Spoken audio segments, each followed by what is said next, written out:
Estamos con otra clase, ¿no es cierto? Esta vez en el ámbito de la ecología terrestre, trabajando sobre lo que sería el ciclo de los nutrientes, ¿no? En esta fotografía que vemos en la presentación, esta es una ciudad que se formó en torno a una salitrera, una fuente importante a mediados del siglo pasado de potasio, ¿no es cierto? Y de sodio. Esta zona es una zona desértica, pero que en ese momento cuando se explotaba lo que es el salitre, se pobló muy ampliamente. Esto se los cuento para que vean la importancia que tuvo en su momento este mineral, ¿no es cierto?, que contenía estos nutrientes, que en una zona completamente desierta se generaba una ciudad en torno a esta producción, ¿no? Un poco relacionado justamente a lo que es la presentación que les voy a comentar de los nutrientes y el ciclo que tiene en la Tierra. Vamos a hablar un poco de la formación de suelos previamente, después de los ciclos biogeoquímicos, particularmente el ciclo del nitrógeno, y algo de la distribución de los nutrientes en los trópicos y zonas más frías. En cuanto a la formación de suelo, se puede decir, ¿no es cierto?, que la formación de suelo se da en un periodo de tiempo que puede ser variable, pero en general es un periodo largo de tiempo. Puede ser variable dependiendo de las condiciones climáticas, otras cuestiones que les voy a comentar, pero que arranca, ¿no es cierto?, de una roca madre, en este caso en el gráfico, ¿no es cierto?, regolito, y ese regolito se va descomponiendo, ¿no es cierto?, en partículas por las condiciones ambientales y otras cuestiones que voy a comentar, y se va formando lo que es el suelo. A medida que pasa el tiempo se va profundizando este suelo, ¿no es cierto?, y entonces nos encontramos en perfiles normalmente, por ejemplo, en la provincia de Misiones, perfiles profundos de suelo rojo, con, ¿no es cierto?, una vegetación que se encuentra abundante, ¿no? Pero si nosotros vamos abajo de esos suelos rojos, vamos a encontrar siempre lo que es el basalto o la roca madre, que va a estar siempre presente en nuestra provincia, en algunas zonas más profundas y en otras zonas vamos a encontrarlo más a flor, digamos, del suelo, ¿no? Entonces, si hacemos un corte, por ejemplo, pensamos en una ruta, vamos a encontrarnos ahí con una roca madre en la zona baja. Después todo lo que es la descomposición de esta roca, ¿no es cierto?, se le conoce como regolito. Y la parte más, de más a la superficie se le conoce como suelo, ¿no? Las características del suelo es que tiene también una fauna y una vida que permiten también el movimiento de nutrientes y, ¿no es cierto?, también una alta acumulación de agua, dependiendo, ¿no es cierto?, de la materia orgánica que tenga, otras cualidades, ¿no? Pero bueno, esta meteorización que se realiza de la roca va formando estos suelos que conocemos, ¿no? Meteorización justamente es el proceso de descomposición que tiene la roca en partículas pequeñas, formando finalmente este suelo con vida, ¿no es cierto?, con raíces, con insectos, con microorganismos que están presentes. En la provincia de Misiones por ahí no se nota tanto porque tenemos suelos rojos bastante profundos y hay que tener un ojo bastante particular para poder, o sea, hay que hacer un trabajo minucioso de poder diferenciar también lo que son los horizontes. En otras zonas por ahí se nota más, pero podemos decir que en un suelo se puede dividir en distintos horizontes. O sea, en la ciencia del suelo, para poder estudiarla se habla de distintos horizontes, ¿no? Acá en el gráfico son los horizontes básicos que, que a veces se encuentran todos, a veces no se encuentran, a veces se encuentran subgrupos de los horizontes. Por eso que es muy variado dependiendo del sitio donde uno esté analizando, ¿no? El horizonte A, ¿no es cierto?, que es el que está más arriba del suelo, ese incluye en la parte más alta todo lo que es las hojas y los residuos orgánicos que están sin descomponerse, ¿no? Que esto también es conocido como la hojarasca, que cae, ¿no es cierto?, del sistema boscoso y queda ahí acumulado, ¿no? Después esto se puede dividir en un horizonte ya más descompuesto, donde las partículas ya tienen un color, uno no puede distinguir directamente qué parte es, digamos, de la planta, si es una hoja, una rama, pero sabemos que es una materia orgánica que está descompuesta en zonas muy finas, y ahí se habla, ¿no es cierto?, el anterior del horizonte O, ahí se habla un horizonte 1 o 2, siempre dentro de lo que es el horizonte A arriba, entonces A0, A1, A2, ¿no es cierto? Cuando ya esa parte más baja está un poquito más lavado también en el proceso de lluvia, podemos encontrar también esta materia orgánica un poco más lavado, ¿no? Eso suele pasar más también en lo que son ecosistemas más fríos que los que están en Misiones, que son ecosistemas mucho más calurosos, ¿no? Después, en cada horizonte podemos llegar a tener una transición, no en todos, a veces es muy brusca, digamos, el cambio, pero a veces hay transiciones, ¿no es cierto? Pasamos del horizonte A al horizonte B, donde tenemos, ¿no es cierto?, un suelo, o sea, ahí está la tierra, ¿no es cierto?, ya un poco mezclada con materia orgánica, pero ya es, digamos, la descomposición de la roca en forma de partículas finas, que ahí ya es suelo, ¿no es cierto? Y después tenemos un horizonte C, ¿no es cierto?, que si bien contiene lo que es la tierra, ¿no es cierto?, estas partículas finas, también puede contener, ¿no es cierto?, rocas pequeñas que son parte de la roca madre que se ha ido descomponiendo. O sea, vamos encontrando con rocas entre lo que es este suelo, ¿no? Y después la D, que sería la roca madre, ¿no es cierto?, que es ese basalto, por ejemplo, en Misiones, que está sin descomponerse, ¿no? En Misiones, la abundancia de suelos generalmente son todos suelos lateríticos, ¿no es cierto? Laterítico viene de ladrillo, y vemos nosotros en Misiones que cuando se secan estos suelos son bastante duros, como un ladrillo, ¿no es cierto? Y bueno, de los órdenes más comunes que tenemos son urtisoles y los oxisoles, que están presentes también en la provincia, ¿no?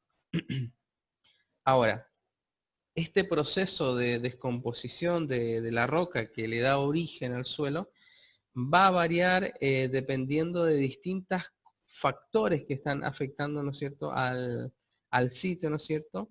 Y acá, por ejemplo, en el gráfico podemos ver, tenemos un gran factor que es el factor clima, ¿no?, que va a influenciar en las características del suelo. Antes no se creía tanto que tenía tanta influencia el clima en cuanto a la formación del suelo, pero ya se sabe, digamos, que el clima es lo que va marcando las características de los suelos en forma global, ¿no? En zonas más tropicales, un tipo de suelo; en zonas más frías suele haber una característica de suelo, ¿no es cierto? Y que va a variar también en cuándo se forman, en el tiempo de descomposición. Por ejemplo, en zonas tropicales y subtropicales la descomposición suele ser también más rápida, ¿no? Entonces, este clima influye sobre la topografía, por ejemplo, sobre esta roca madre, ¿no es cierto? Pero también hay otros factores que están tan presentes, por ejemplo, el efecto antrópico, que puede, ¿no es cierto?, influenciar en lo que es la formación de suelo. El tiempo también es un factor, o sea, mientras más tiempo, más tiempo para formarse, digamos, el suelo. Y este clima que afecta sobre la topografía, pero también están presentes otros factores como la flora, la fauna, ¿no es cierto?, y que trabajan sobre este material de origen.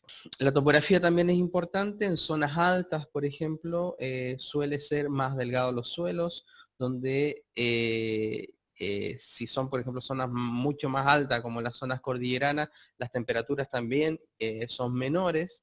La topografía hace que las partículas más pequeñas vayan cayendo, ¿no es cierto?, paulatinamente con la gravedad. Entonces se tiende a encontrar suelos más profundos en zonas de valles o en zonas intermedias, ¿no es cierto?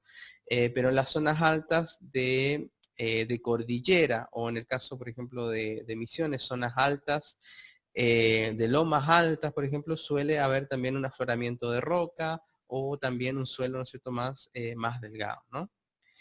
Bueno, esta flora, esta fauna influyen, ¿no es cierto?, sobre la descomposición de esta materia orgánica, acelerando, ¿no es cierto?, este proceso, y haciendo una descomposición o un trabajo, digamos, sobre la roca.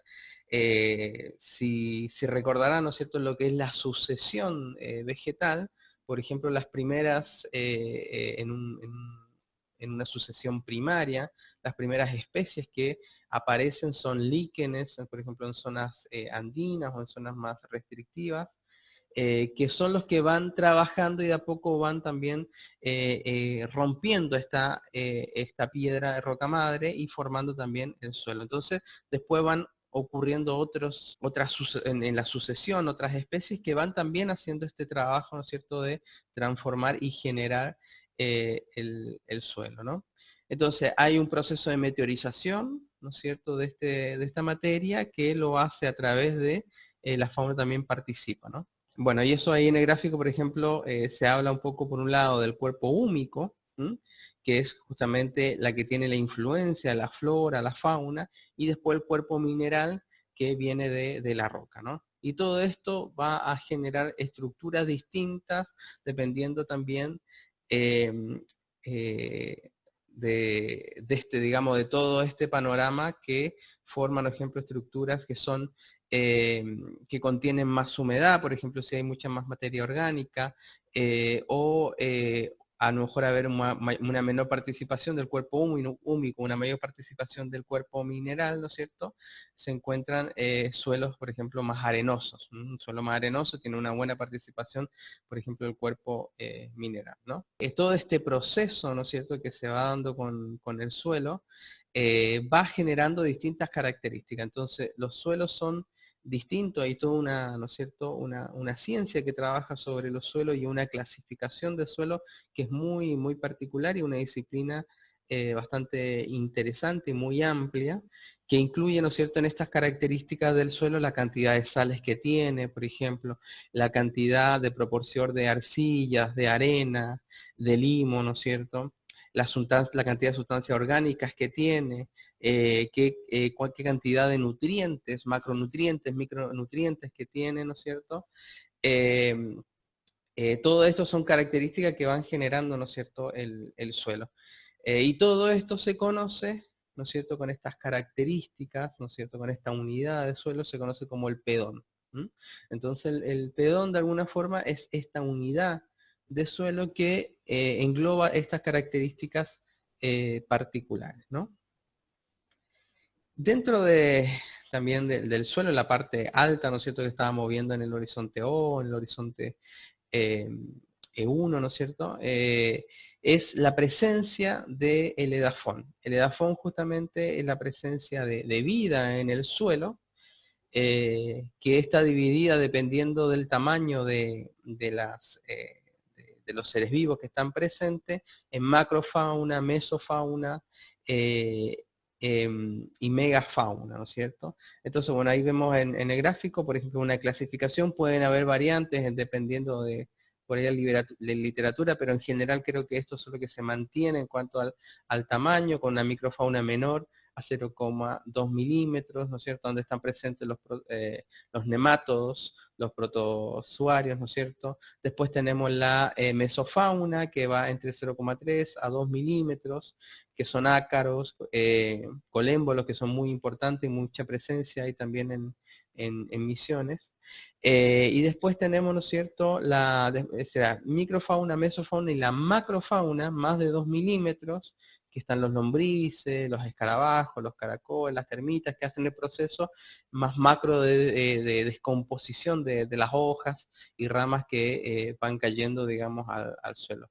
Y después tenemos obviamente la megafauna, más de 10 centímetros, que son pequeños roedores o los tatús que hacen un movimiento mucho más grande también de fauna, perdón, de suelo, e incluso también tiene por ejemplo, estos animales tienen una importancia en lo que es la diseminación, por ejemplo, de semillas, ¿no? Y finalmente tenemos por otro lado lo que son los microorganismos, que ahí estamos hablando de bacterias y hongos, que son clave en lo que es la distribución de nutrientes y que les voy a comentar un poquito más adelante, ¿no? Bien, esta fotografía que estamos viendo es una fotografía del norte de Chile. Es una zona que era una antigua guanera. Guanera se le conoce, ¿no es cierto?, a estos lugares donde se extraía anteriormente la acumulación de estiércol de aves marinas, las cuales se habitaban, digamos, habitan la zona costera, y por acumulación, ¿no es cierto?, de estos desechos, se generaba, ¿no es cierto?, se generó, ¿no es cierto?, una gran acumulación de este material muy, muy cotizado en algunos tiempos. ¿Por qué? Porque los desechos, digamos, de las aves tenían una alta cantidad de nitrógeno, fósforo y potasio. Entonces era un fertilizante natural que fue explotado intensamente, ¿no es cierto?, a mediados del siglo pasado, incluso en algunas zonas se puede llegar a encontrar todavía, antes que aparecieran todo lo que son los minerales, perdón, los nutrientes artificiales, ¿no? Se usaba mucho esta zona y se explotaba y se generaba toda una vida en torno a estos lugares, ¿no? Principalmente, como le digo, se usaban para el uso agrícola, para aumentar la producción de uso agrícola. Ahora vemos estos lugares completamente desiertos, digamos, y abandonados. Un poco relacionado, les cuento esto relacionado a lo que es los ciclos biogeoquímicos, ¿no? Cómo esta acumulación que les comentaba antes tiene que ver justamente con este movimiento que existe de los nutrientes en la Tierra, ¿no? Los ciclos biogeoquímicos nos dicen, ¿cierto?, que los organismos, de alguna forma, ¿no sé?, tienen una adaptación al medio físico y al entorno ambiental a través de procesos químicos y requieren también de nutrientes para mantener su vida, ¿no? La vida de todos los animales requiere de una cierta cantidad y ciertos porcentajes, ¿no es cierto?, de nutrientes que están presentes en el medio ambiente, ¿no? Pero que este intercambio de nutrientes, que va desde lo mineral, inerte, a lo vivo, digamos, todo este flujo que existe, es muy complejo. Es muy complejo y requiere de alguna forma de un estudio en particular, que son la gente, digamos, la gente que estudia justamente esto. Por ejemplo, acá tenemos a uno de los principales propulsores y estudioso, digamos, de lo que son los ciclos biogeoquímicos, tanto así que, por ejemplo, él planteaba una teoría que es la hipótesis Gaia, que habla de alguna forma que el mundo es tan complejo que de alguna forma se puede hablar como la Tierra como un ser vivo en sí mismo, ¿no? Y que a la vez estos organismos o nosotros vamos modificando el ambiente y el ambiente también nos modifica a nosotros, ¿no? Entonces, esta ciencia, que es la geoquímica, ¿no es cierto?, se ocupa justamente de la composición química de la Tierra, ¿no es cierto?, y el intercambio de estos elementos en los diferentes compartimientos, ¿no es cierto?, de la corteza terrestre con la atmósfera y los cuerpos de agua, ¿no? O sea, tenemos tres grandes compartimientos que lo vamos a ver, que son lo terrestre, lo atmosférico y el agua, donde están distribuidos estos nutrientes. Entonces la biogeoquímica, de alguna forma, es el estudio, ¿no es cierto?, que habla del intercambio de estos nutrientes que están en estos compartimientos, ¿no es cierto?, con los seres vivos. Y cómo esto se va moviendo e intercambiando entre lo vivo y lo no vivo, ¿no es cierto?, se podría decir, ¿no? Una clasificación general que se hace de la distribución de estos nutrientes en el medio ambiente. Se habla de una zona que es un reservorio del nutriente y otra zona, ¿no es cierto?, que es un pozo lábil o circulante. ¿Qué es el reservorio, no? Es la zona donde está concentrada la gran cantidad de este nutriente, pero que no está de fácil acceso a los seres vivos. Pero hay otra parte de este nutriente que sí está en acceso, que se le llama, ¿no es cierto?, la poza circulante, donde los organismos pueden acceder, ¿no es cierto?, a este nutriente e incorporarlo y permitir el soporte de la vida, que generalmente está comparado a lo que se encuentra en el reservorio. Esta condición de circulante es mucho menor, digamos, en menos cantidad de nutrientes, ¿no?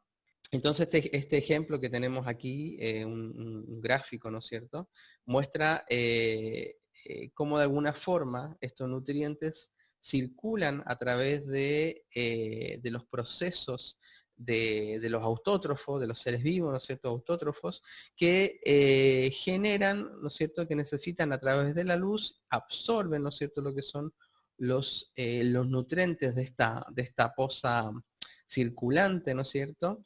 Pero que a la vez también ellos van a través de sus excrementos, por ejemplo, en los animales, o cuando una planta se descompone, ¿no es cierto? Van liberando después nuevamente este mismo nutriente que había sido captado. Entonces, en esta interacción está este movimiento rápido, se podría decir, de esta poza circulante del nutriente, y que por otro lado tenemos este reservorio que lentamente va liberando también y va siendo usado por los seres vivos, ¿no?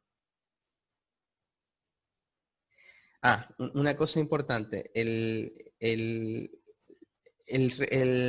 los nutrientes que se encuentran, ¿no es cierto?, en esta situación de circulante, como por ejemplo el nitrógeno, cuando el nitrógeno se encuentra en el suelo accesible para las plantas, es justamente una situación frágil, o si hay un deterioro del medio ambiente, es el principalmente afectado, ¿no? En cambio, el reservorio de ese nitrógeno que está en la atmósfera no es tan afectado, dado que es muy abundante, ¿no?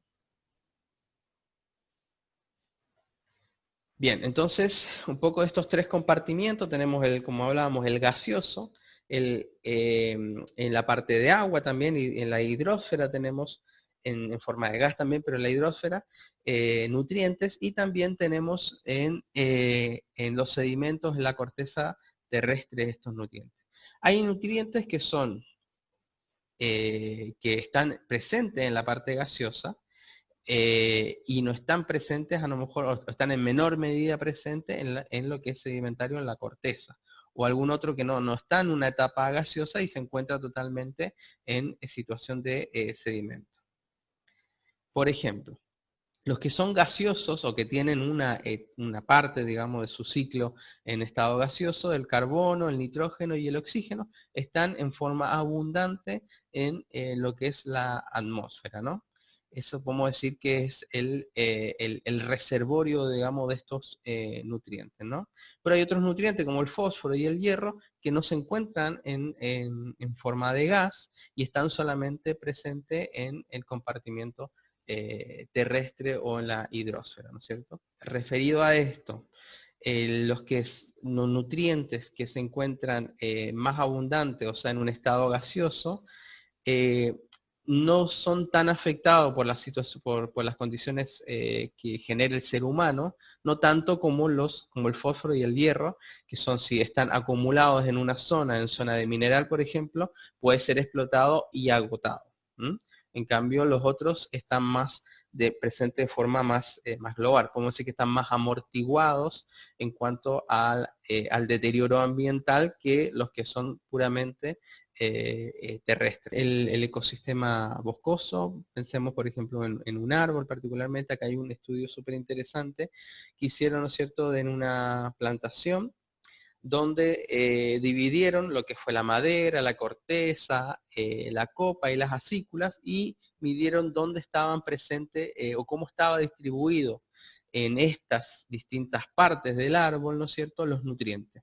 Y podemos ver, ¿no es cierto?, que, por ejemplo, obviamente el carbono, en este caso son dos sitios distintos, la mayor cantidad de carbono justamente se encuentra presente en la madera. Pero en el caso del nitrógeno, por ejemplo, el fósforo y el potasio, se encuentran mayormente presentes en las acículas y en la copa también de los árboles, ¿no?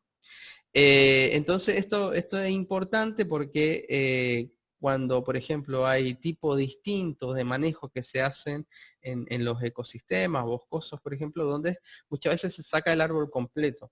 Al sacar el árbol completo, estás sacando gran cantidad de los nutrientes, o peor aún, cuando se saca un ecosistema boscoso y se quema, estás haciendo que justamente que esta nutrientes que están en las acículas o en las hojas o en la copa, digamos, se queme y se evapore, se vaya, digamos, en forma de gas algunos, y otros sean lavados también, lixiviados por la lluvia, ¿no?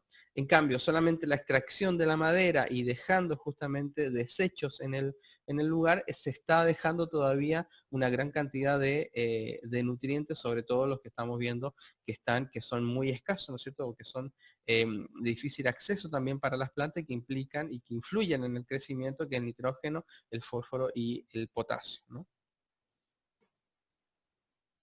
Bien, vamos a hablar ahora un poco de lo que es el nitrógeno. Un ciclo que tiene su principal reservorio en forma gaseosa, que está muy bien amortiguado, dado que cerca del 78, el 80% de la atmósfera está compuesta justamente por nitrógeno dinitrógeno en estado, digamos, N2. Es una molécula muy estable, pero las plantas no pueden absorber en este estado el nitrógeno, necesitan absorberlo en forma de nitrógeno y amonio, entonces necesitan un proceso para fijarlas, ¿no es cierto?, de este nitrógeno atmosférico a este otro tipo de nitrógeno que es incorporado, digamos, a los seres vivos, ¿no? En este esquema que tenemos acá en la filmina, ¿no es cierto?, vemos que como en el centro del gráfico, ¿no es cierto?, tenemos el nitrógeno en el aire, que es la gran cantidad de nitrógeno que hay, que es fijada a través de bacterias o algas fijadoras de nitrógeno que le permiten, ¿no es cierto?, ser absorbido ese nitrógeno por las plantas. Esta absorción de las plantas, ¿no es cierto?, los animales a la vez se alimentan, ¿no es cierto?, de este nitrógeno que está presente en las plantas, e incorporan a través de sus desechos, como veíamos en las guaneras hace un instante, a través de su excremento, perdón, y la urea, incorporan también ese nitrógeno para ser utilizado, o puede seguir siendo, ¿no es cierto?, utilizado en formato de amoníaco, ¿no? Entonces vemos cómo el ciclo del nitrógeno es importante, lo que son los seres vivos para la fijación y para la absorción, ¿no es cierto?, de nitrógeno, y también hay una fijación que se realiza a través de las tormentas eléctricas, hay una cantidad de nitrógeno que es fijado, pero es menor, digamos, en comparación a lo que es los seres vivos, ¿no? Otra parte de este nutriente es llevado por el agua también, y puede ser usado por la fauna, digamos, o la vida que está presente en el agua, o puede ser depositada, ¿no es cierto?, en sedimentos profundos, al igual que el ciclo de fósforo también tiene esa característica de ser depositado, ¿no? Pero bueno, ¿quiénes son los principales fijadores de este nitrógeno atmosférico? No son los rayos, sino justamente son los sistemas biológicos, estos microorganismos o organismos que fijan, ¿no es cierto?, este nitrógeno, con un 60% de esa participación. Y un 10%, ¿no es cierto?, de esas fijaciones a través de las tormentas, como les decía, con sistemas abióticos, ¿no? Y también hay una fuerte presencia de lo que son fertilizantes, con un 25% del nitrógeno fijado, y que, bueno, que es usado principalmente en los sistemas de cultivos, ¿no? Y que, por cierto, es el principal nitrógeno que termina siendo lixiviado, ¿no es cierto?, y lavado también por el mal manejo, por algunas otras condiciones que se dan en el uso de los fertilizantes. Los sistemas biológicos, entonces, que fijan el nitrógeno pueden ser de dos tipos: los que son de vida libre, pero que tienen una eficiencia mucho más baja, o los que son de vida simbionte, pero que tienen una eficiencia más alta. O sea, hay una simbiosis entre microorganismos y las plantas que le permite ser más eficiente en la absorción del nitrógeno, ¿no es cierto?, siendo de una eficiencia de un 1%, por ejemplo, en forma general, ¿no?, en estos seres de vida libre, y un 10% de fijación en los que es el nitrógeno simbionte. Bien, estas especies que son simbiontes, ¿no es cierto?, como las leguminosas, son especies vegetales, ¿no es cierto?, que hacen una simbiosis con géneros, por ejemplo, de bacterias, ¿no? Esta simbiosis les permite una asociación que es beneficiosa para las dos. Entonces las bacterias encuentran dentro de las plantas, ¿no es cierto?, de las raíces de las plantas, una protección y una fuente de energía que les permite ser más eficientes en la fijación de el nitrógeno. Y a la vez las plantas se ven beneficiadas porque tienen una mayor cantidad de nitrógeno disponible para su desarrollo, ¿no? Acá podemos, por ejemplo, podemos ver una fotografía donde se encuentran estos nodos, donde dentro de esto están presentes las bacterias y se hacen este proceso que mencionamos. En el sector productivo, esto se utiliza, por ejemplo, de distintas formas, ¿no? Es decir, bueno, se hace a través de mezcla de estas especies con otras que no tienen esta cualidad, digamos, entonces permite incorporar nitrógeno al suelo a través de estas que sí incorporan, ¿no es cierto? También se puede fijar nitrógeno o aumentar la cantidad de nitrógeno, ¿cierto?, en estos sistemas productivos a través de material arbustivo o desecho, ¿no es cierto?, que permita acumular nitrógeno en el suelo. Y también se usa lo que son la rotación de especie. Entonces se cultiva con una especie que es fijadora y después se cambia en el siguiente, en 1 o 2 ciclos, digamos, de cultivo, 3 hasta 3, se cambia por otro cultivo que no fija nitrógeno, ¿no? Acá, por ejemplo, la fotografía, en Misiones se puede ver la presencia de yerbales, muchas veces se usa para protección del suelo y para fijar nitrógeno. El poroto sable, que es una leguminosa, ¿no es cierto?, que permite un aumento en la fijación de este nitrógeno. También otra forma de aumentar el nitrógeno, ¿cierto?, en los sistemas ambientales, o en el caso de sistemas productivos principalmente se utiliza, es a través de la incorporación de bacterias que tienen la cualidad de mejorar, digamos, la incorporación o de estimular lo que son la rizósfera de distintas plantas, entonces aumentar lo que es la fijación de estos nitrógenos, ¿no? Estos se conocen como organismos promotores del crecimiento vegetal, que pueden ser bacterias o hongos, ¿no? Esto se utiliza, o sea, hay ensayos, digamos, en este tipo de productos, y se usa también mucho en lo que son cultivos agrícolas a gran escala, de maíz, por ejemplo, en la zona más productora, que es la zona de Córdoba, ¿no es cierto?, de Entre Ríos, y es muy común, digamos, esta utilización. En Misiones se está explorando, digamos, la aplicación justamente de estos microorganismos para ver si mejoran, ¿no es cierto?, es el crecimiento de estas especies. Bueno, respecto a los elementos nutritivos en los trópicos, vamos a hacer una pequeña comparación de lo que son la distribución de nutrientes en las zonas tropicales con las zonas templadas. En las zonas, como vemos en este cuadro, ¿no es cierto?, en las zonas templadas, como podemos ver, hay una gran cantidad de acumulación, por ejemplo, de nitrógeno en el suelo, lo cual no es lo mismo en las zonas tropicales o subtropicales, de donde gran parte de la acumulación del nitrógeno que hay en el sistema o en el ecosistema, ¿no es cierto?, está presente en la parte viva o en la parte biótica, ¿no es cierto?, del ecosistema, ¿no? En las hojas, en la madera, en las raíces, y no tan presente, aunque sí está, pero no tanto, digamos, en lo que es el suelo. A comparación de una zona fría, templada, ¿no es cierto?, donde sí el nitrógeno está mucho más presente en el suelo. Hablando del suelo, ¿no es cierto?, de lo que incluye hojarasca, mantillo, ¿no es cierto?, los horizontes que les comentaba anteriormente. Este otro ejemplo, en carbono. ¿Cómo está distribuido el carbono? En un bosque templado a la izquierda y en un bosque lluvioso a la derecha. Podemos ver que en un bosque templado, o sea frío, en un clima más frío, gran parte del carbono está presente nuevamente en el suelo, ¿tá?, al igual que el nitrógeno. Pero en un clima tropical, la gran cantidad del carbono está presente en la madera, ¿no? Cabe destacar que en el bosque templado también, en la siguiente, digamos, en el siguiente lugar donde está almacenado lo que es el carbono es en la madera. Pero vemos entonces esta gran diferencia que hay en el suelo, ¿no? El suelo en zonas templadas incluye más cantidad de nutrientes que en zonas más tropicales. ¿Pero por qué? O sea, ¿por qué hay tanta diferencia en lo que es la distribución de nutrientes en estos dos ecosistemas, ¿no? Antes de eso hay un concepto que ya han revisado, lo que es hojarasca y mantillo, que algo estuvimos viendo, ¿no es cierto?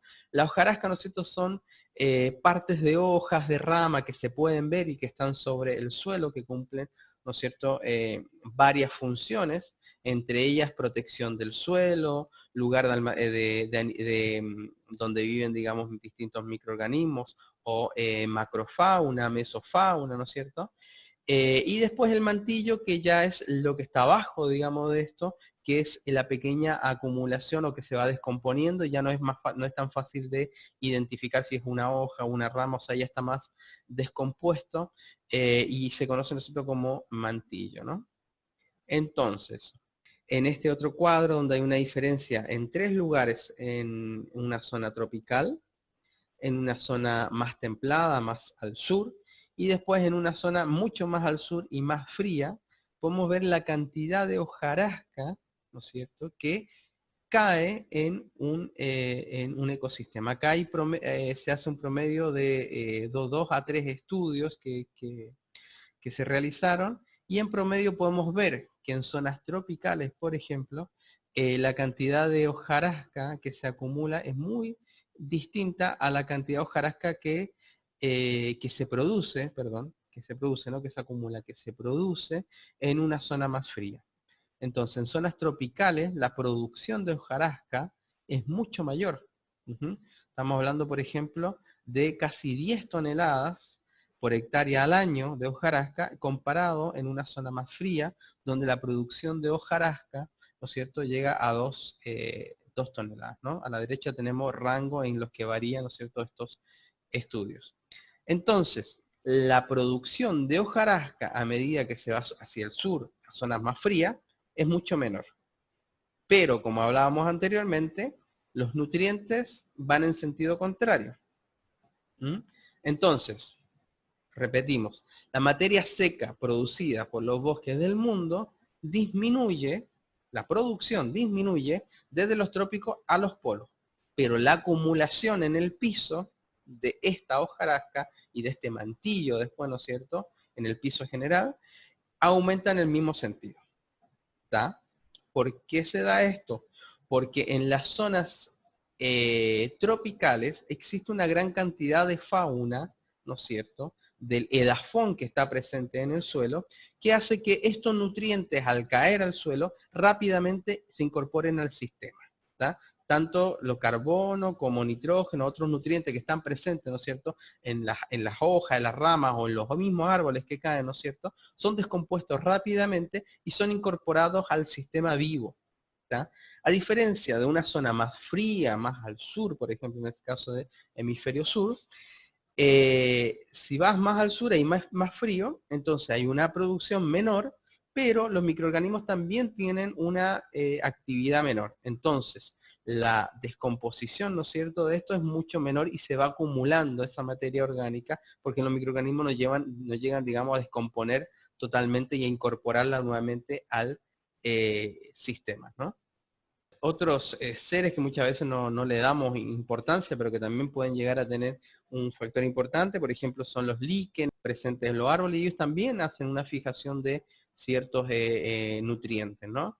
Y muchas veces estos hongos caen y van aumentando también esta acumulación.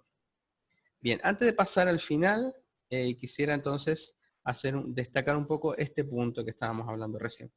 Sería que a medida que vamos al sur, ¿no es cierto?, hacia el frío, hay una menor producción, pero una mayor acumulación. Entonces eso tiene mucha influencia en lo que es el manejo que puede haber en un ecosistema. ¿Tá? Entonces esto un poco para quedar pensando, ¿no es cierto?, ¿qué pasa con el manejo en lugares que son más manejo del medio ambiente, digo, del bosque, del ecosistema, con respecto a los nutrientes donde están ubicados, en una zona tropical como en una zona templada? No hay que tener las mismas consideraciones, ya que vimos que los nutrientes están separados de distintas formas o están más presentes en distintos compartimentos. Bueno, eso es lo último. Cualquier cosa, estamos en contacto.